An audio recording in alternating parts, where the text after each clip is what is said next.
Assalamualaikum warahmatullahi wabarakatuh. Wilujeng enjing barudak anu solih tur solihah. Kumaha damang? Mugia hidup sadaya aya dina kaayaan sehat walafiat. Amin ya Allah ya rabbal alamin. Sateuacan dimulai pangajarana, hidup sadaya kedah dibiasakeun maca doa heula. Bismillahirrahmanirrahim.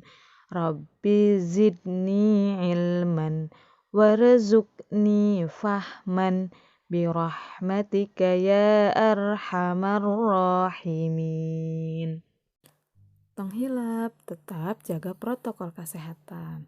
Nganggo masker, ngawasuh panangan, ngajaga jarak, sareng ngadua ka Gusti Allah pamugi panyakit nu aya ayeuna ku Allah diangkat. Amin ya Allah ya rabbal alamin.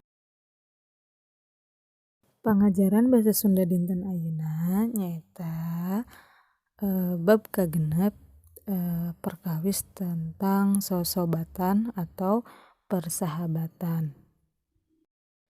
Nah, dinten ayeuna materina nyaeta regepkeuneun dongeng. Pek hidup sadaya dangukeun Ustazah bade ngadongeng di halaman 62 sareng 63 anu judulna Bajing jeung Sireum. Hiji poe bajing nempo buah samangka di kebun. Manehna katempo ngambek, padahal poe mangkukna eta buah teh katempo badag jeung ngeusi. Tapi ayeuna eta buah teh kaayaannana meotan jeung baruruk. Manehna kaduhung, naha teu ti kamari keneh eta buah samangka teh di alana. Manehna ceurik ngabangingik. Cing, atuh geura eureun ceurik teh, ieu kuring kabaseuhan yeuh ku cipanon maneh, ceuk Sireum bari ambek. Bajing ningal ka handapeunana. Manehna ningal aya sakadang sireum keur nangtung kabaseuhan. Hampura sireum nya, ceuk bajing. Kuring keur ngambek kulantaran panen taun ieu teu kalaksanakeun. Buah samangka nu dipelaku kuring kabehanana buruk.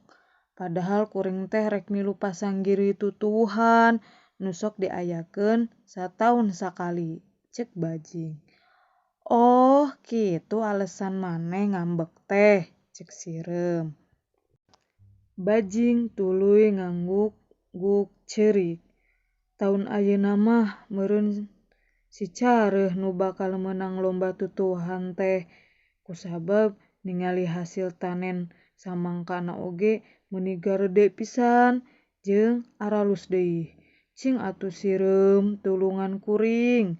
Bajing minta tulung ka Sireum. Kek, Careuh teh tatangga sabelah maneh lain? Heueuh, ceuk bajing. Mun kitu kuring nyaho kumaha carana supaya maneh bisa miluan lomba tutuwuhan. Jeung deui mun teu salah mah Careuh teh nu sok unggal peuting nujusan buah samangka maneh. Eta sababna buah samangka nu maneh jadi baruruk.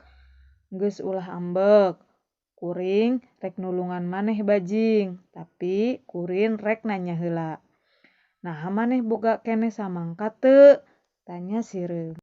Nya boga atuh, tapi laleutik, ceuk bajing.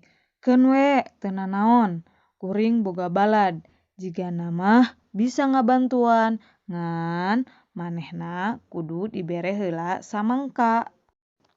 Sakadang Sireum ahirna indit ka tengah kebon. Manehna tuluy asup ka hiji liang nu aya dina eta kebon bajing. Sakadang Sireum manggihan baladna, kuya. Tuluy sakadang Sireum nyaritakeun masalah nu keur disanghareupan ku bajing ka kuya. Kuya teh keahlianana jadi pawang, manehna bisa nungtungkeun jeung ngadatangkeun hujan atawa halodo. Geus nyarita ngaler kidul, akhirna kuya nyanggupan rek nulungan bajing. Kuya ngarencanakeun yen manehna rek nyieun panon poe nu nyaangan kebon careuh. Ngan ari kebon bajing mah ku kuya teh rek dihujanan. Akhirna poe eta keneh kuya ngalaksanakeun pancena. Teu kungsi lila buah samangka nu aya di kebon careuh mareotan teu puguh-puguh. Nempo kitu bajing atoh teu kapalang, manehna nepi ka ajret-ajretan. Tapi careuh lain deui, nempo buah samangkana mareotan, manehna ambek. Sireum jeung kuya atoh keur mamaranehanana teh ngewaeun kakalakuan careuh nu sok licik ka batur, oge maranehna sok digebahan wae lamun keur ulin di kebon careuh. Nepi oge poe diayakeunana pasanggiri tutuwuhan.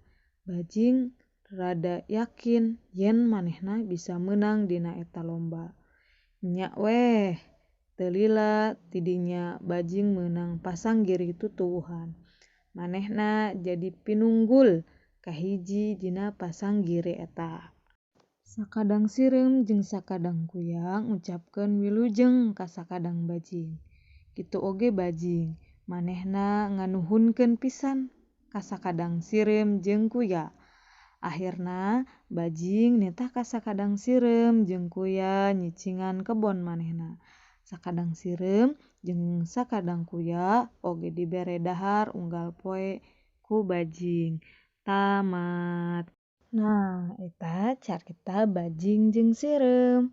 Ayeuna pek latihan ngajawabanana halaman 64 bagian B, muka 2, nyungsi isi sesobatan halaman 65 bagian D, jeung anu katilu nyocokeun gambar jeung istilah sosobatan. Mangga dikerjakeun latihanana.